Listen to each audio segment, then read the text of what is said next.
Is it just me, or does it seem like the world has gone absolutely nuts lately? I mean, every time I pick up my phone, it's economic collapse or it's war around the world. I know it weighs on my mental health. I know it weighs on my physical health as well. But I also know that my best defense against that is what I do every Monday night, which is to sing with my local chorus. And the reason for that is absolutely fascinating. So take a deep breath, let it all out. Let's talk about it. Welcome to the Choir Genius channel. I am Tom Metzger. Today we're going to talk about why we are not really built to deal with the kind of stress that you get in modern life. We're going to talk about why singing is super helpful as a remedy to that and for many other things.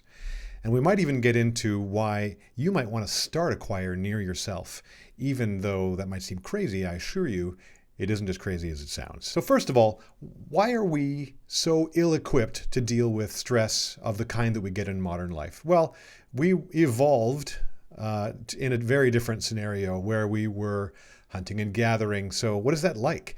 I mean, you're basically in wilderness, you're outside in the world, you're breathing fresh air, you are gathering roots, you're gathering berries, you're hanging out with your family, you're hanging out with your children. It's a pretty idyllic kind of a life most of the time.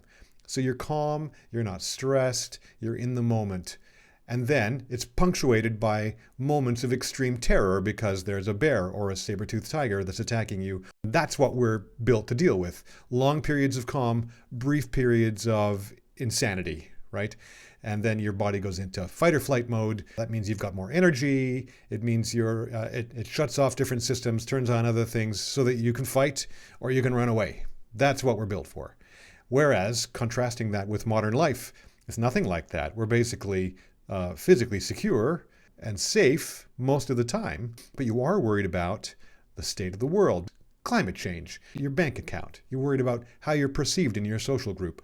All of these things that are either in the past, as in you're dealing with regret, or they're in the future, as in you're dealing with worry, you're dealing with fear. And that has your hormonal system amped up at a low level all the time. It's terrible for you. It's terrible for your mental health.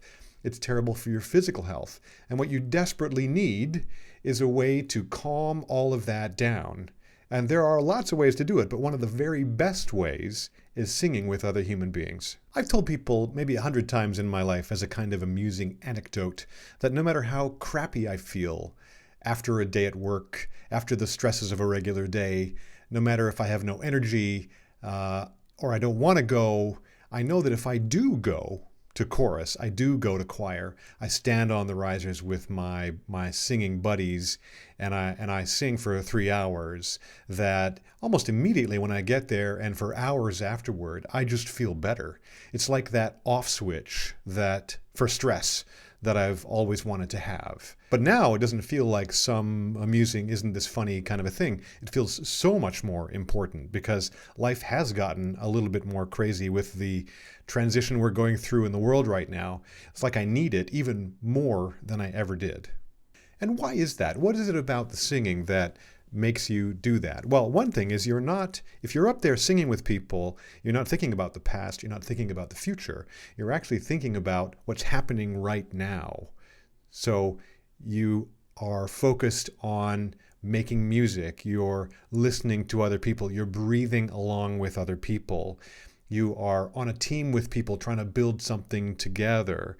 There's really no time or energy for you to worry or regret anything. You're busy. Your brain is busy with social engagement. You're regulating your nervous system by virtue of being with all these people and having this common goal and breathing together and organically building something musical, something artistic, something amazing. You might recognize that from a very popular book called Flow, this idea of being in the now and therefore not worrying and not regretting. It comes up a lot, but the book Flow is a great read. I would highly recommend you grab that book and read it if you're interested in the topic. By the way, let me really quick plug my actual group. I sing with a group called Van City Harmony here in Vancouver. We rehearse in Burnaby, very nearby, and 38 of the nicest, most talented people I've ever met. Really love being with this group. We hold auditions every season. We're actually going to have the real group, straight from Sweden, one of my idols in the a cappella world, on our show in June. So if you're near here or you have any interest in that, look us up, check us out. So yeah, if you're not sold on this idea of singing being inherently healthy, I recently found out that in the UK, the National Health Service, the NHS, is literally prescribing choral singing for people with certain kinds of mental and physical disorder. Social prescribing, they call it. And they've proven that it absolutely helps them, and so it's literally part of what they prescribe. The doctors will say, you need to go find yourself a choir to go sing in. And I remember also, not that long ago, I had Morna Edmondson on one of my channels, and I interviewed her. She was then the president of Choral Canada, and she brought this beautiful 8.5 by 11 glossy sheet that showed all the benefits of singing. So let's pop that up on the screen, and I'm going to read it for you. So yeah, look at all this great stuff. Physical things, psychological things, social, emotional, and educational. All the way from pain relief and immunity on one side to stress relief, help with your brain, help with your memory, with your mood, helping you with focus, musicianship, language, community building, social skills, empowerment, well-being, and even your identity are all helped by singing. And that's all proven. This is all from scientific studies. And I would take that to the bank. I believe every single piece of that. So now, just between you and me, if you want to take just a tiny step to make the world a better place right now, all you need to do is like this video and share it with some of your friends who need to hear about singing and why it's great for you. And if you're like me and you want to make your own group better every single week, then subscribe to this channel and click on the bell icon, and YouTube will let you know when we post new content. So if you're watching this, you're probably already a singer of some kind, and so I know that I'm kind of preaching to the choir. Preaching to the choir. But what about your loved ones? What about your friends? What about your family? Have they figured out how to do this yet? I personally have 2 sons. They're in their 20s. They live with me. And they grew up in a very singy household. They probably thought as young people that it was extremely normal, that literally everybody sings, because everyone in their household did. And they grew up singing at around the house. They grew up singing at family events.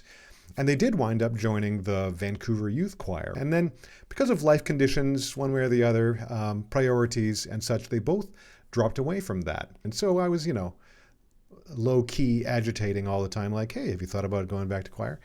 And happy to report that they both did actually go back recently. And so now, every Monday night, they get to spend some time with 150 of their very best friends making music under the amazing Carrie Tennant, who is the founder of the Vancouver Youth Choir.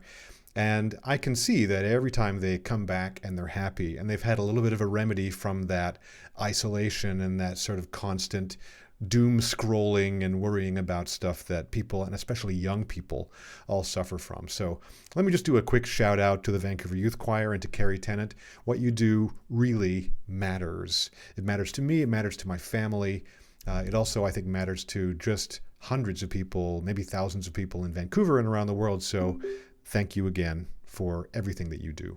But whether it's you or one of your family or one of your loved ones who wants to find a choir, I have great news for you. They are everywhere. It's one of the most popular pastimes in the world. To a great extent, you're not even aware of how many there are around you. And you can do a quick Google search and figure that out for yourself. Or I just started a website called choraverse.com, which is specifically for people like you to find choirs to sing with, choirs to hire, or shows to go see in your local area. And it understands the different criteria that you might want to apply when you're searching for choirs. And so not only can you say, I want to look within 50 kilometers, 50 miles of where I am right now, you can also say, I'm looking for something doing this kind of music and auditioned or non-auditioned. I can say I want it to be a treble group or a men's group or a mixed group or a youth group, or want to join a Ukrainian choir specifically, or a religious organization choir, or even find a school with a good choir for your kids to go to. So Choraverse is great for that. If you've never been there, I would check it out. If you're already involved in a choir, then you probably already have a record on Choraverse, because there's 20,000 groups there, all of Canada, the US, Australia, New Zealand, the UK, a number of other places around the world. Go and claim your record and make sure that you are perfectly positioned to capture all of that traffic, all those people who are coming to look for a choir to be with, to hire, or to go watch a show. And as a last effort, if you happen to live in Antarctica or the middle of the Amazon rainforest or in a tiny village where there are actually no choirs, then you can actually start one. You could literally start one. It would be so easy to do. All you have to do is hang up a few signs or send a few emails and get just a few people together. It doesn't take very many. And get together around your kitchen table and discuss what kind of a group would you like to be? What kind of music do we want to sing? Even if you have very little musical skill, you can literally just get people together, sing in unison against some kind of recording, and you're already getting all of these anti-stress and social benefits. Not only that, but if you really don't feel like you can do it yourself, then just express your willingness, your interest in being in a choir. Maybe there's somebody near you who does have the musical skill, who's like thinking, I'd like to start a choir, but I'm just not sure where I would find the singers. So really there's no downside to this. Go on Facebook, go on one of your social media platforms and say, hey, I'm looking for somewhere to sing, and see what pops up. All right, so let's recap. Singing is the cure for so much of what is wrong with modern society. If you're stressed out all the time, if you're anxious, one of the best things you can do is to find a bunch of people to sing with. You can make your own group. You can find one locally. You can go to choraverse.com if you want to and fine-tune your search and find exactly the right group. You can get your friends and your family involved to come and do it with you, or just encourage them to go do it if you're already out there doing it yourself. There is really no downside, and it's one of the best things that I do all week. Makes me healthier, makes me happier. And that's it. So let's go out there and make some music.